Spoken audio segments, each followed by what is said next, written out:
সকলকে অনেক শুভেচ্ছা। আজকে আমি স্পাইডার কাপলিং সম্পর্কে বলবো। এই যে মোটর এবং পাম্পের মধ্যে যে কাপলিং থাকে, সেখানে এই দুটো কানেকশনের জন্য যে কাপলিং, ফ্লেক্সিবল কাপলিং ইউজ করা হয়, সেটা এখানে দেখানো হয়েছে। এটা রাবার বা প্লাস্টিকের তৈরি।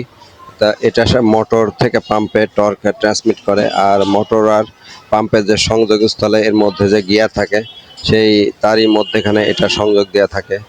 মোটরের টিথ থাকে এবং অপর পাশে পাম্পের টিথ থাকে। এই পাম্প এবং মোটরের টিথের মধ্যে এই যে রাবার প্লাস্টিকের এই কাপলিংটা ইউজ করা হয়।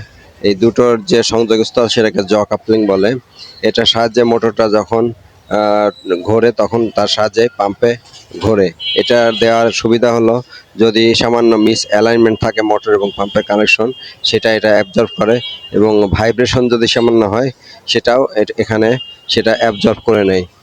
আর এখানে যে খুব বেশি রিজিড কানেকশন থাকে না, খুব সহজে এটা, এই যে এটা হলো পাম্প সাইডের যে চারটা টিথ দেখা যাচ্ছে, এবং মোটর সাইডের সেই একইভাবে চারটা টিথ, আর এটার একটার গ্রুপে আর একটা লেগে যায় এবং এইভাবে এটা সংযোগ করা হয়।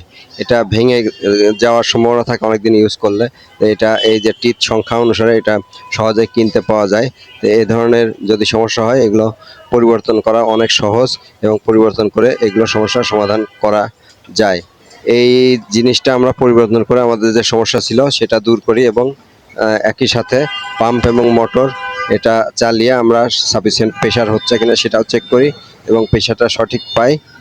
এভাবে কাজটি আমরা সমাধান করি। সাধারণত যেসব ক্ষেত্রে মোটর বা এই পাম্পের কানেকশনের সাহায্যে রিজিড কাপলিং ব্যবহার করা সম্ভব হয় না, অথবা এগুলো সামান্য অ্যালাইনমেন্ট করলে হয়ে যাওয়ার কথা, আর এগুলোর যে ভাইব্রেশন সেগুলোও একটু ফ্লেক্সিবল থাকে, সেসব ক্ষেত্রে এই ধরনের কাপলিংটা ব্যবহার করা যায়।